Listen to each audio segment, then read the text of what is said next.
Buonasera a tutti e bentornati a Liberamente, variazioni e scorribande qui su Radio Libertà.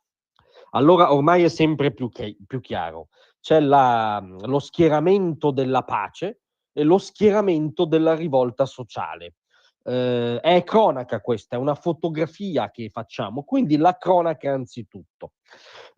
Succede che oggi in Parlamento, in questo caso nella fattispecie alla Camera, poi c'è stato un passaggio analogo anche in Senato, si è votato su uno dei temi chiave della contemporaneità, cioè la guerra in Medio Oriente, che vede contrapposto, ricordiamolo, l'unica democrazia del Medio Oriente medesimo e la banda di tagliagole nazi islamici di Hamas, perché le parti in causa ogni tanto vanno ricordate, e l'ipotesi che questa guerra cessi attraverso l'iniziativa dell'amministrazione americana, che ha presentato un concreto piano di pace articolato in 20 punti.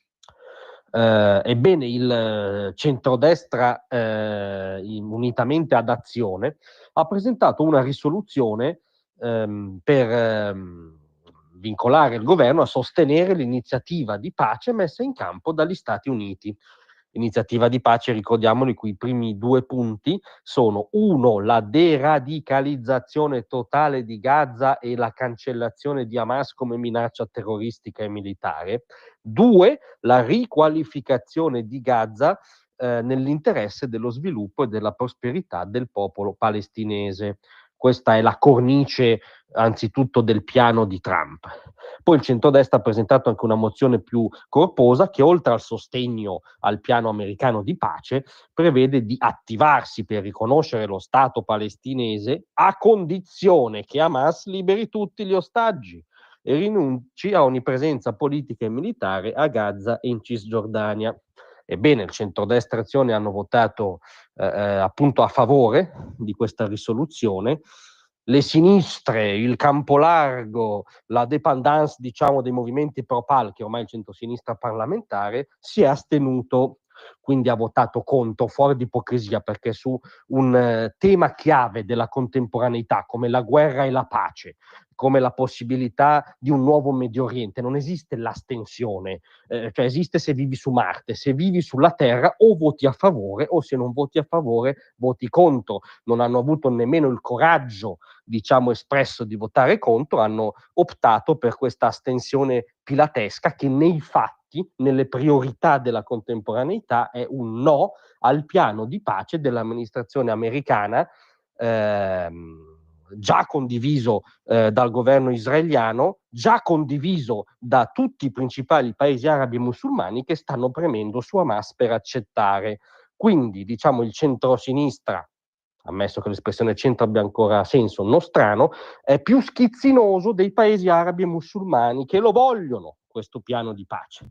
E questa, come dire, follia, questa torsione ideologica è emersa anche dagli interventi in aula. Per esempio Elli, la capoclasse dell'assemblea del liceo: per noi il percorso di pace è indivisibile dal riconoscimento dello Stato palestinese. Come potete chiederci di votare una risoluzione che ignora questo punto? E no Elli, il punto c'è, ma la premessa è: liberi gli ostaggi e niente Hamas. La condividi o no questa premessa? Perché non si può ciurlare nel manico all'infinito a fuga di astensioni ipocrite.